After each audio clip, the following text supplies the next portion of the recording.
So couple of put things right, might an increase in single-side job, obtaining new types of work, high employee turnover, right? Again, this is what causes people to fail.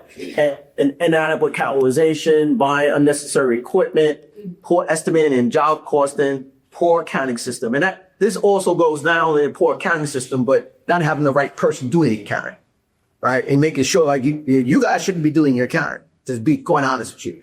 But you should know enough to sit down on a regular basis with the accountant, with the bookkeeper, so they can lead you through. This is where you are, right? Because what small businesses usually do, they manage through their bank account. Like, all right, I got $50,000 in the bank account. All right, so I should be okay through da-da-da. And then you realize they cut 3 or 4 checks for $30,000, right? They forgot, and they sit down with the bookkeeper to go through where they're at. Right? All they doing is looking in the bank account. They down right in on their phone. Here it is. Oh, I got $50,000 in there. But 3 checks will just cut. Or 3 wire will just made and they'll go through on the next day. Which leads me to also about taxes, because it's kind of in the air, but maybe not as much is so important that you worked with a CPA. Like if you have these big jobs coming to a quarter, and you have all this money in there, you need to say, all right, if I'm calculating that my profit is going to be, I'm going to say 40% of the cash that I receive, that means 30% of that 40% should be paid in taxes, right? So you got $100,000 in cash for a job, and you estimate your profitability is going to be 40% of that 100,000, right? With all the costs against that 100,000, right? So that's $40,000. Well, 30% of that 40 should be put to the side and pay for your taxes. You're gonna pay your taxes on a quarterly basis, because that's how contractors get in trouble, right? One of the biggest liabilities becomes the tax burden, and they be like, "Oh my goodness, my accountant didn't tell me I'm mature and I owe $100,000." How the hell did that happen, Bo? It happened because you knew it. You saw the cash coming in, and you spent it. And instead of saying, "Hey, let's sit down, I know I pay taxes off all this money that just came in, and I want to be compliant," because when I go to the bank, right, and I show them I had a good business and I'm making money, but I got this IRS liability, state and local liability. That's not good. And then and one thing I'll say about taxes as well is make sure you pay that employment tax, because that's where you can go to jail. Like, if you go to jail for income tax, not evasion or what have you, but you will for sales tax and for employment tax, those states will put you in jail, right? The federal government will put you in jail because you're holding the money in trust of that person, in trust of the government, in trust of the person that you basically withholding from. Like, so you paid someone $10,000 and, you withheld taxes of, say, $2,000 from their paycheck, and you didn't distribute to the federal government, you didn't distribute it to New York State, whatever. You're holding it in trust.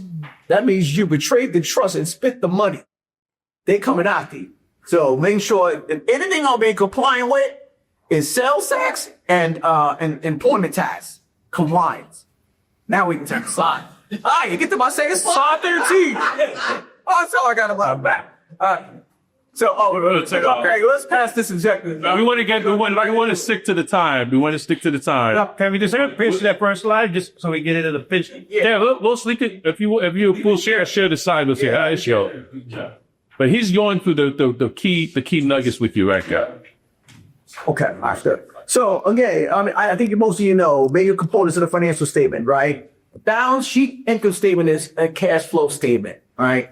You want to look at, I have it in here, your profitability and your risks and your ratios. And ratios we'll get to a little bit later on, but it's what you're doing is evaluating your business and the trends each quarter, each year. You want to make sure you're always trending in the right way. Why is you trending in that profitability way? So they're looking at certain ratios to affect that. And obviously job costing change orders, claims. The last thing you want is a claim.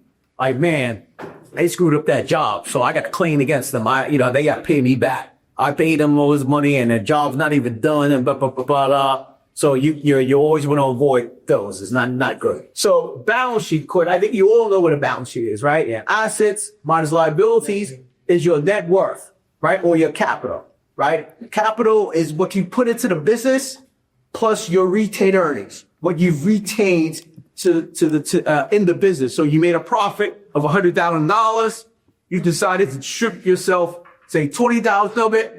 You left $80,000 in the business. It's as if you contributed $80,000 to the company, but it increases your capital. What you want, of course, is your assets, current liabilities, fixed assets, any long-term assets, investments, mortgage securities, what have you. You want that to be greater than your liabilities, right? And what you love. So the one of the problems with accounting in general, right, and how we've adopted it is that the assets are generally based on historical cost, meaning that if you bought an equipment for $50,000, right, then you're going to depreciate it over a number of years. It's based on historical cost.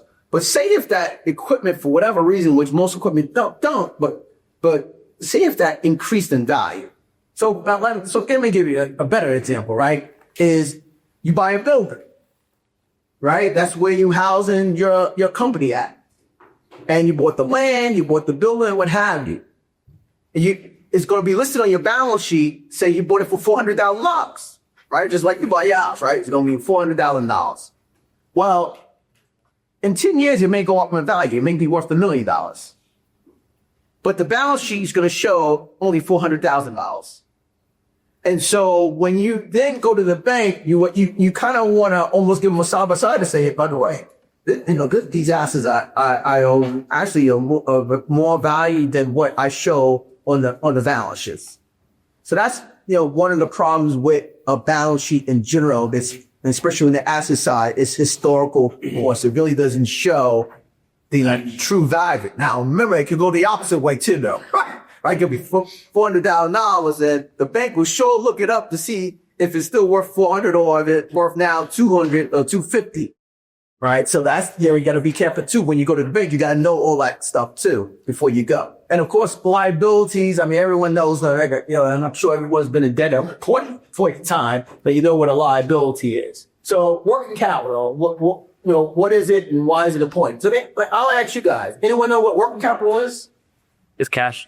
Yeah, cash flow, working capital is the money that we pay salaries, we buy equipment, we pay office rent, we pay insurance. So the start to be back office or the sound it makes work be done. Exactly. So it's funds that you have to operate your business. So let's go back to when we talked about that 60-day, paying invoices on 30 days, 60 days, 90 days.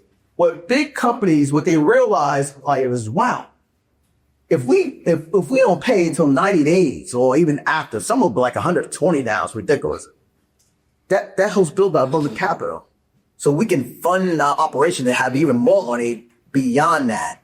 So in a lot of ways, it's really current assets over current liabilities. That net is really technically your working capital. So it's definitely your cash flow because it's working capital there to go to fund your business operations. And that's why sometimes you would say, I can really actually add more people to the head count because I have a lot of cash. I have a lot of cash on my balance sheet that I can now fund for the business without me taking it out of my pocket, right? Or having to go borrow.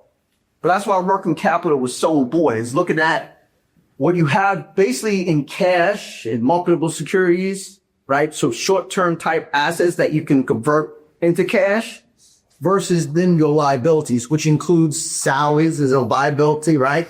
And, other interest expenses, a liability of other expenses that's helping you to operate your business. So, and all this equity, again, it's net assets, right? So it's, here's the category, common stock. If you're a corporation, you put in, you say, I have 10,000 shares and it's the 10,000 shares worth $1. And so if I'm the only owner, I put in $10,000. Well, you know what? I need more money. So additional paid capital is like, I'm going to put it, even though the shares were supposed to be par value of $1, I'm going to put $20,000. So I have $10 of common stock. I got $10 of additional paid in capital. And then, of course, we talk about retained earnings. That is your net. That's your net income, right? Net income that you didn't distribute. So here's my net income. It's retained earnings, accumulated earnings, less your dividends of the organization. That's your distributions, right? Now, real quick, distributions. So, in who's the best course? All right, so we got a couple S corps here. So it's interesting. Did anyone tell you what the IRS doesn't like about S corps? Single tax.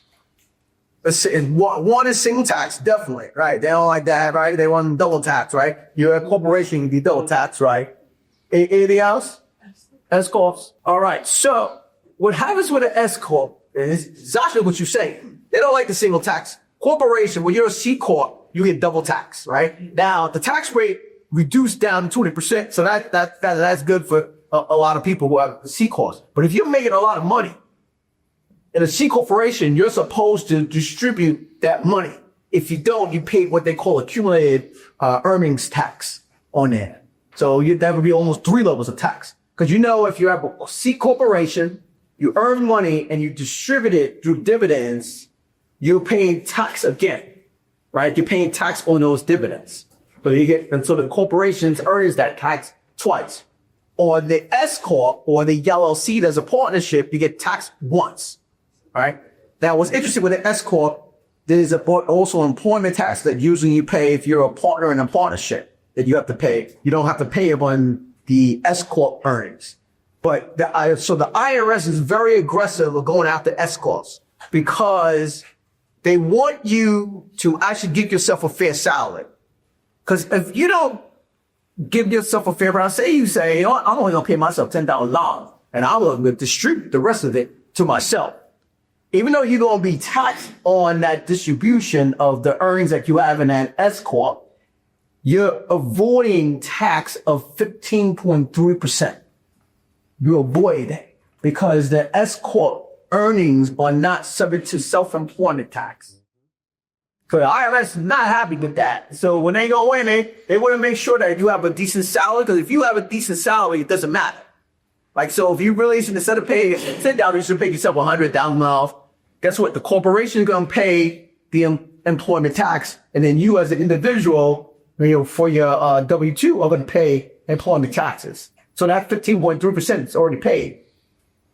When you only pay yourself $10,000 and you take the $90,000 and distribute to the organization, that means you avoided 15.3% on $90,000. That's a pretty good deal. I mean, we all would take that, right? It's a good tax saving.